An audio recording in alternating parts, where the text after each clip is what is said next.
Chag Sameach. I'm looking forward to being with you at Sinai on Shavuot, to receiving the Torah together as a people, and to reading one of the most mysterious, odd chapters in the Tanakh. And I'm not referring to chapter 19 of Shemot, the Ma'amad Har Sinai, which in itself is filled with fog and fire and confusing sounds and all sorts of things. But I'm referring to the Haftarah, Ezekiel 1, the Haftarah that we read on Shavuot morning, right after receiving the Ten Commandments. I hope you'll download the source sheet that's called Moses and Ezekiel. Should revelation be hidden or revealed? This is a question that the rabbis wanted to know. By anyone's account, these are both strange stories, but I wanted to focus a little bit on chapter 1 of Ezekiel. It's one of the weirdest chapters in all of Tanakh. Ezekiel said he had visions of God, and these are visions, or this is a vision, the vision of the Merkavah, the chariot, that no one else has ever described. Even Moses didn't get to see God in this way, but evidently Ezekiel can tell us exactly what God looks like, and his description is a strange one. There's a chariot with God seated on top of 4 of the strangest heavenly creatures. Each one can move in all different directions. There are 4 faces of 4 different creatures. The wheels of the chariot have eyes all over them. This is really a strange vision.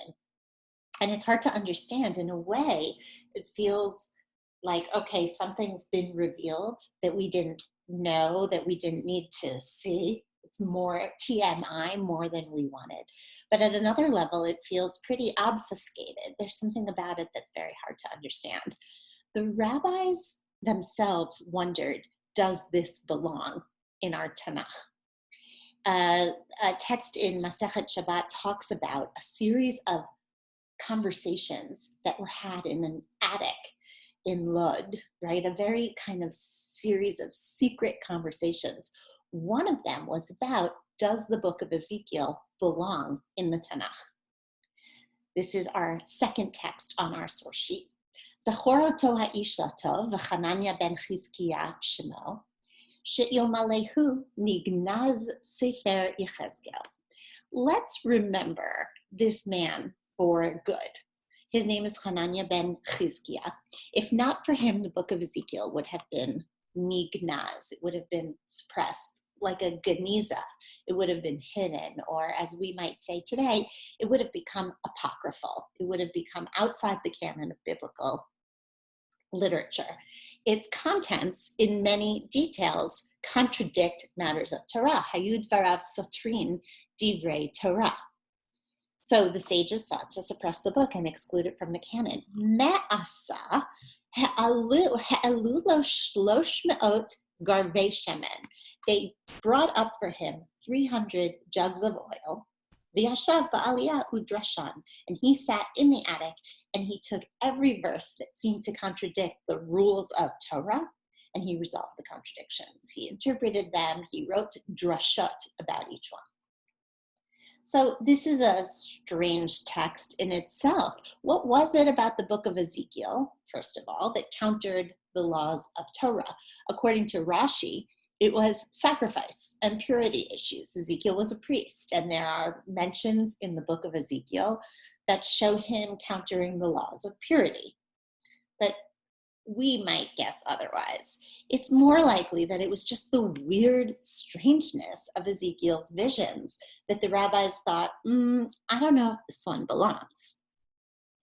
Of course, the book ended up in our canon, and Ezekiel is not one of our major prophets, and the chapter itself ends up having a huge cameo in our yearly reading. It's the Haftarah for our first day of Shavuot, when we honor the giving of the Torah at Mount Sinai. This Haftarah also quotes the 3rd chapter of Ezekiel, the words that the strange heavenly creatures say in chapter 3 appear every day, several times in our prayers. Baruch kivod Adonai minkomo, blessed is the presence of God in God's place. This is one of the centerpieces of our daily Kedusha. So what happened? How did this episode, this vision of the chariot, go from almost not making it into the Bible to becoming such an important piece of liturgy? I think it has to do with how prophecy has been passed on and the way we understand mystical traditions. We know that God told Moses in the book of Bamidbar to place his spirit on Joshua.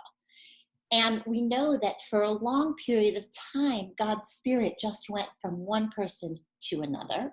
Throughout the period of the prophets, Kabbalah, or this receiving of tradition, was guarded by these master prophets. When the temple was about to be destroyed, Ezekiel was shown this vision, which was about to signal the end of this era of prophecy.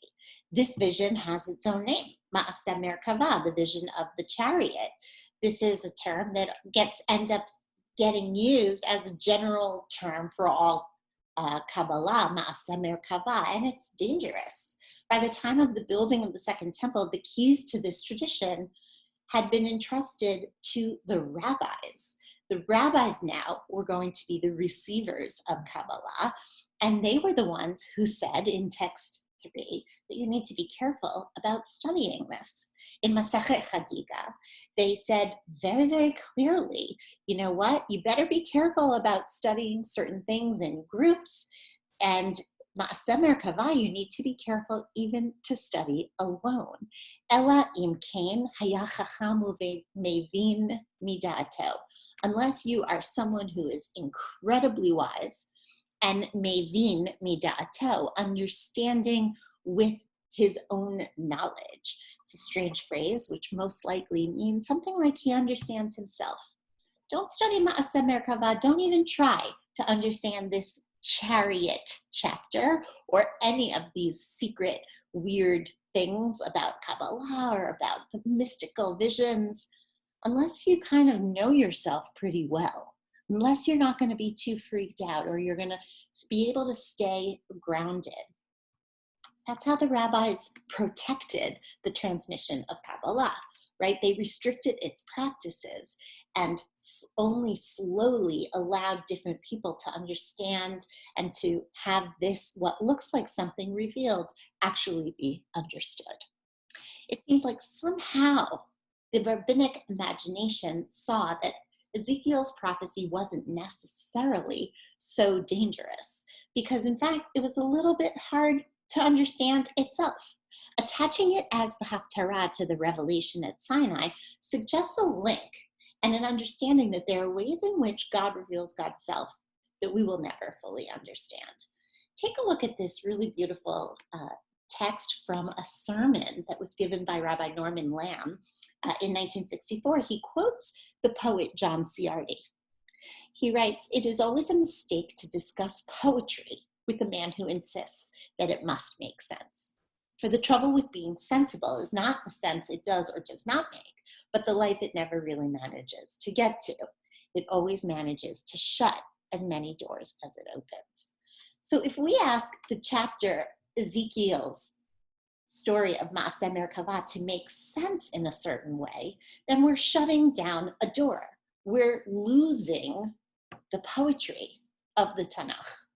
As Ciardi writes, and one of the doors it always shuts, and always with a slam, is poetry. Rabbi Lamb continues, if you look only for a straight factual message and ignore image and illusion, then you have destroyed poetry. You cannot read Shakespeare or Wordsworth the way you read the Wall Street Journal, and the same holds true for music or painting or sculpture or literature, and we might argue, or prophecy. You have to be able to expand, to loosen your imagination and expect it to not make sense. Revealed, hidden, it's all sort of strange to us. And yet the rabbis seem to have understood that that was an important part of religious life, some level of not understanding, some ability to not look for a straight factual message. And to be honest, if you look back at the giving of the Torah, if you look back at Exodus chapters 19 and 20, the description of standing at Sinai, the giving of the Torah, it's also pretty strange and hard to understand. Of course, there are no wheels or creatures with four faces, but it's actually just as crazy that God would speak to us and offer us a set of laws and a tradition that would last for thousands of years. Once you accept that there's something about revelation from God that will never be fully exposed to us, then Ezekiel's vision seems to fall into a certain pattern, a certain understanding of spiritual awakening that is beyond the comprehension of most regular humans. And this is what the essence of religious life is. The philosopher Rudolf Otto wrote in text 5, "We're dealing with something for which there is only one appropriate expression, mysterium tremendum. The feeling of it may at times come sweeping like a gentle tide, pervading the mind with the tranquil mood of deepest worship. It may pass over into a more set and lasting attitude of the soul, continuing, as it were, thrillingly vibrant and resonant, until at last it dies away and the soul resumes its profane, non-religious mood of everyday experience." Going to the last sentence, "It may become the hushed trembling and speechless humility of the creature in the presence of whom or what? In the presence of that which is a mystery, inexpressible, and above all creatures." What Otto seems to be saying here is that there's something inexpressible about mysterium tremendum, and that holiness in itself is inexpressible. All holiness is magical. All holiness is scary. And all holiness is both hidden and revealed. Perhaps Ezekiel makes it into the biblical canon because the rabbis accepted that the contradictions within it were only to be understood by rare individuals who would spend weeks in isolation with 300 jugs of oil. Sure, Hananiah ben Chizkiah, maybe he could figure this out. And the rabbis created laws for how the passage might be studied, but still they kept it in there, almost to keep the mystery of God alive. On the one hand, we dare not describe God for fear of presuming to know God. But I don't think this vision runs the risk of simplifying the divine for the reader. On the contrary, it seems Ezekiel's vision is obfuscating the divine reality even more than before. It looks like it's revealing something, but it seems more hidden than we could even imagine. The stranger the vision, the less we know God. Ma'amad Har Sinai, standing at Sinai, is in its own way just as confusing. We can hear lightning, see thunder. The more mysterious, the more holy. Look at this line from our Torah reading on Shavuot at the end of chapter 20 in verse 18. "Vaya'amod ha'al merachok, u'Moshe nigash el ha'arafel asher sham ha'elohim." The people stood from afar. Only Moses approached the Arafel, the thick cloud, the fog, the sort of confusing, obfuscated, cloudy reality of God's presence. This looks like it's been revealed to us. It looks like it's included in our daily prayer and in our Tanakh. But really, the book of Ezekiel, the vision of the chariot, all of it is still pretty hidden, even in plain sight. So the vision of the chariot and the rest of the book of Ezekiel suggests that at our core, humans aspire to know God, hidden and revealed. We integrate the weird and the unknowable with our daily prayer and our regular learning of Torah. That's the mysterious holiness that we crave. And that's why Ezekiel belongs in our canon. Ezekiel and his vision of the chariot belongs on our holiest day as a revelation next to our revelation from Sinai, a revelation that is in its own way still somewhat hidden. Chag Sameach.